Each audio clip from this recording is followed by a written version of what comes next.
Hello dear student, welcome back my YouTube channel. आज आप इस वीडियो में देखने वाले हैं त्रिकोणमिति का परिचय कक्षा 10 के लिए प्रश्नावली 8.1। ये हमारा पहला वीडियो है, इसलिए हमने पार्ट 1 करके लिखा है।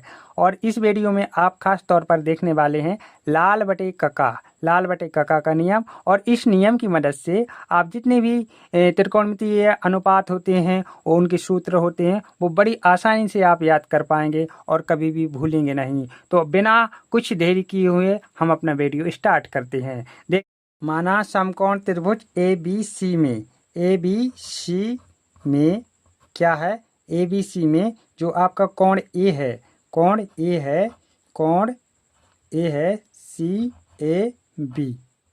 सी ए बी बराबर कितना है, थीटा है। ठीक है, कोण जो सी ए बी है वो थीटा है। अब हम आपको एक बात यहाँ पर बताते चलें कि थीटा के सामने की भुजा जो भी होती है वो हमेशा क्या होती है, लंब होती है। क्या होती है, लंब होती है। थीटा के सामने की भुजा हमेशा लंब होती है। और हम लंब को एल से व्यक्त करते हैं। लंब को क्या करते हैं, एल से व्यक्त करते हैं।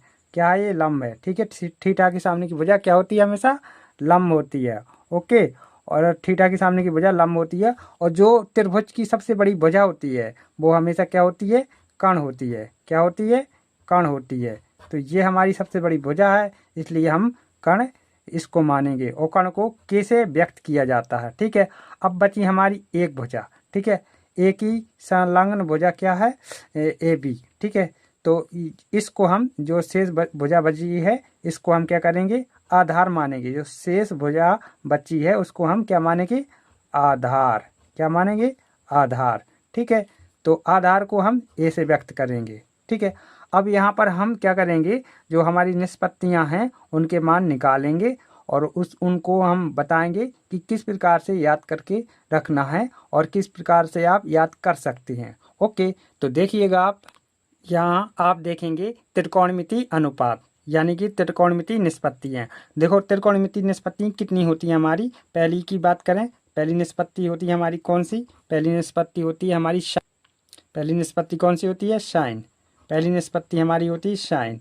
ठीक है, यहाँ पर कौन क्या है हमारा, थीटा। तो यहाँ पर हम कहेंगे साइन थीटा। ठीक है, तो साइन थीटा की हम वैल्यू निकालेंगे। और दूसरी निष्पत्ति हमारी क्या होती है, कॉस। क्या होती है, कॉस। ठीक है, कॉस थीटा। और तीसरी हमारी निष्पत्ति होती है कॉस के बाद टेन थीटा।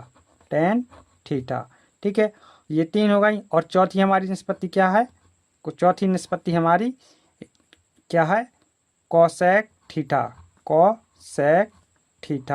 चौथी निष्पत्ति हमारी क्या है, कॉसेक थीटा। और चौथी हमारी, और फिर इसके बाद पांचवी निष्पत्ति है। पांचवी निष्पत्ति हमारी क्या है, सेक थीटा। क्या है, सेक थीटा। और छठवीं निष्पत्ति हमारी है कॉट थीटा। ठीक है, अब इनके हमको क्या करना है, इनको हमको बताना मान। ठीक है, इनके क्या बताने हैं, मान, कि साइन थीटा का मान क्या होगा, साइन थीटा का मान क्या होगा, कॉस थीटा का मान क्या होगा, टेन थीटा का मान क्या होगा, कॉसेक थीटा का मान और सेक थीटा का मान क्या होगा, और कैसे याद करना है। देखिए हमने क्या थंबनेल में बताया है, लाल बटे कक्का, लाल बटे कक्का। ठीक है, लाल बटे कक्का, यही थंबनेल में आपने देखा है। ठीक है, थंबनेल में लाल बटे कक्का देखा है। तो इसी की मदद से हम क्या करेंगे, सभी निष्पत्तियों के मान निकालेंगे और ये भी बताएंगे कि किस प्रकार से बड़ी आसानी से ये सभी जो त्रिकोणमितीय अनुपात हैं बड़ी आसानी से याद कर सकते हैं और कभी भी नहीं भूलेंगे। देखो पहली निष्पत्ति आपकी साइन है। ठीक है, तो हम क्या करेंगे, क्रम से सभी निष्पत्तियों को लिखेंगे। तो यहाँ से हम लिखना स्टार्टिंग करते हैं।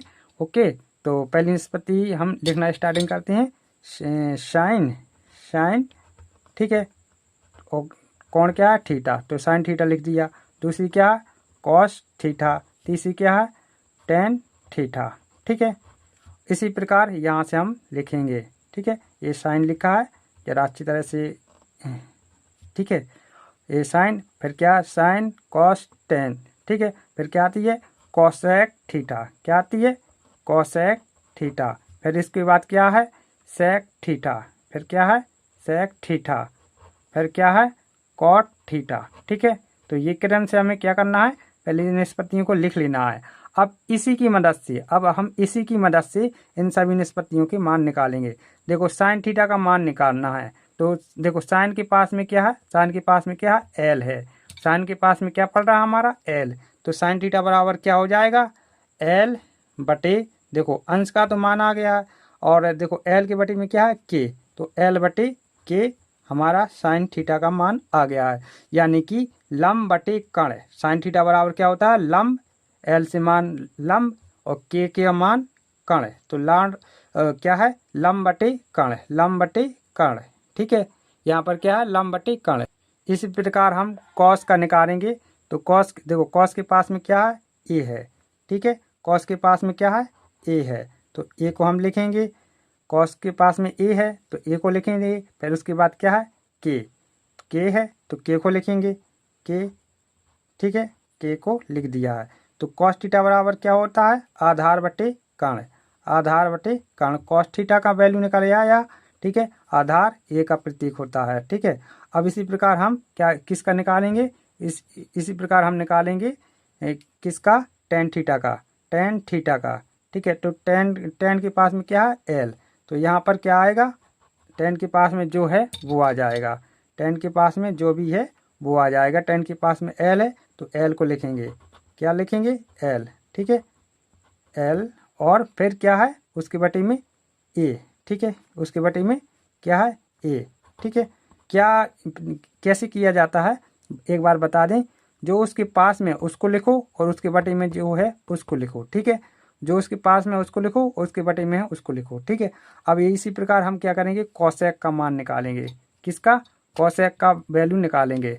ओके, तो कोसेक थीटा, देखो कोसेक के पास में क्या है के को लिख दिया है। ठीक है, अब के को लिख दिया है हमने, और देखो अब हम यहाँ से देख रहे हैं, कहाँ से देख रहे हैं यहाँ से देख रहे हैं, तो यहाँ से जैसे देख रहे हैं यहाँ से देखेंगे तो के अंश हो जाएगा और एल क्या हो जाएगा हमारा हर, तो के बटे एल, के बटे एल। ठीक है, तो कोसेक थीटा बराबर कर्ण बटे लंब, कर्ण बटे लंब। ठीक है, और कर्ण बटे लंब आ गया कोसेक। अब निकालेंगे सेक थीटा, सेक थीटा, सेक के पास में क्या है के है, तो हम यहाँ क्या करेंगे के को लिखेंगे, के को लिखेंगे, के लिख लिया। और के पास में के मतलब के बटे में क्या है ए, तो कर्ण बटे आधार सेक थीटा का वैल्यू आ गया है। ओके, अब यहाँ पर हम वैल्यू निकालेंगे किसका कॉट थीटा, तो कॉट के पास में क्या है ए है, तो ए को लिखेंगे और ए के बटे में क्या है एल, तो ए बटे एल, कॉट थीटा बराबर ए बटे एल, यानी कि आधार बटे लंब। देखो ये त्रिकोणमितीय अनुपात निकल आए हैं।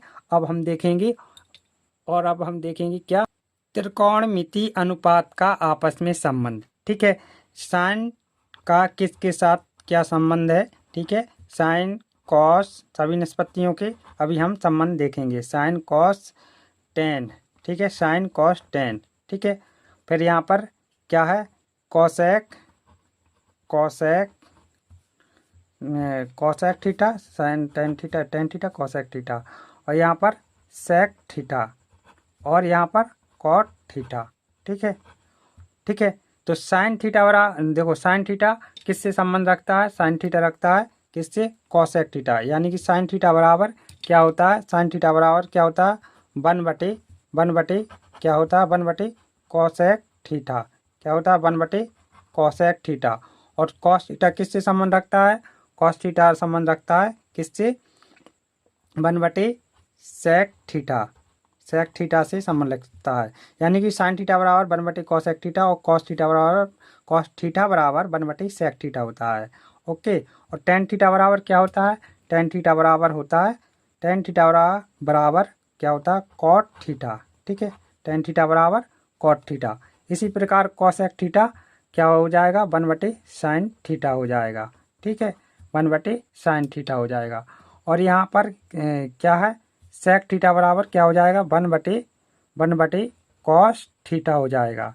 और यहाँ पर कॉट थीटा बराबर कॉट थीटा बराबर क्या होता है कॉट थीटा बराबर होता है 1/tan थीटा। देखिए ये तो इनके संबंध हो गए। अब पूछा जाए कि tan का कॉट का साइन कॉस के पदन में मान बताओ। ठीक है, साइन कॉस के पदन में मान बताओ, तो ये भी बहुत ज़रूरी है। ठीक है, इसको भी याद करके रखना है। ठीक है, तो tan थीटा बराबर क्या होता है, साइन थीटा बटे कॉस थीटा। ठीक है, tan थीटा बराबर साइन थीटा बटे कॉट थीटा। और कॉट थीटा बराबर क्या होता है, कॉस थीटा बटे साइन थीटा। ठीक है, तो tan थीटा और कॉट थीटा ये साइन के पदों में हमने मान बता दिए हैं। और अब हम देखने वाले हैं क्या, पाइथागोरस प्रमेय। देखिए पाइथागोरस प्रमेय की आपको आवश्यकता पड़ेगी। ठीक है, तो कैसे आवश्यकता पड़ेगी, देखिए आपका कोई त्रिभुज है। ठीक है, त्रिभुज है, उस त्रिभुज में क्या होगा, दो भुजाएं दी होंगी और तीसरी भुजा आपको ज्ञात करने के लिए कहा जाएगा। तो आपको क्या करना, यह आवश्यकता पड़ेगा। ठीक है, तीसरी भुजा की ज्ञात करने की। तो वहाँ पर हम क्या करेंगे, पाइथागोरस प्रमेय लगा लेंगे। ठीक है, पाइथागोरस प्रमेय में होता क्या है कि कोई त्रिभुज ए बी सी समकोण त्रिभुज है। ठीक है, समकोण त्रिभुज है, और इसमें क्या होता है कि देखो इसमें लंब स्क्वायर, ठीक है, लंब स्क्वायर प्लस आधार स्क्वायर, ठीक है, इन दोनों का योग क्या होता है, कर्ण स्क्वायर के बराबर होता है। ठीक है, ऐसे आपको याद करना है। और यदि आपको ये चाहते हो कि इसको क्या करना है, वेरीफाई करके बताओ, तो मैं इसको वेरीफाई करके भी बता सकता हूँ, सिद्ध करके भी बता सकता हूँ। लेकिन जब भी बताऊँगा तब आप लोग हमसे कमेंट करके पूछेंगे। ओके, तो ये इसके जो फार्मूले हैं हम सीधे सीधे लिख देते हैं। ठीक है, क्या है, लंब स्क्वायर बराबर यदि पूछा जाए, लंब स्क्वायर बराबर पूछा जाए तो क्या हो जाएगा, कर्ण स्क्वायर माइनस आधार स्क्वायर, क्या, आधार स्क्वायर। ठीक है, आधार, इसी प्रकार आधार स्क्वायर पूछा जाए, आधार स्क्वायर। ठीक है, आधार स्क्वायर पूछा जाए तो यहाँ पर क्या हो जाएगा, कर्ण स्क्वायर माइनस लंब स्क्वायर। ऐसे हम मतलब ज्ञात कर सकते हैं। ठीक है, यदि ये कोण आपका ए है तो ये आपका क्या होगा, लंब होगा।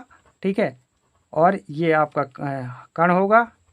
ठीक है, और ये आपका क्या हो जाएगा, आधार हो जाएगा। ठीक है, आधार हो जाएगा। यदि आप लिखना चाहो लंब को क्या लिखना चाहो, बी सी लिखना चाहो तो लिख सकते हो, आधार को ए बी लिख सकते हो, और कर्ण को ए सी लिख सकते हो। ठीक है, वो आपके ऊपर है। ये तीनों के तीनों सूत्र आपको याद होने चाहिए। ओके, तो आशा करूँगा ये जो मैंने आज इस वीडियो में बताया वो सबको सभी को और सब कुछ समझ में आ गया होगा। और क्या करेंगे हम अगले वीडियो में जो प्रश्नावली 8.1 का प्रश्नावली की जो सवाल हैं वो हम अगले वीडियो में अगले पार्ट में हम हल करवाएंगे, समझाएंगे। तो क्या करना है आपको, यदि आपको वीडियो पसंद आए तो प्लीज़ वीडियो को लाइक कर देना, और यदि आप चैनल पर न्यू विजिट कर रहे हो तो प्लीज़ चैनल को सब्सक्राइब कर लेना।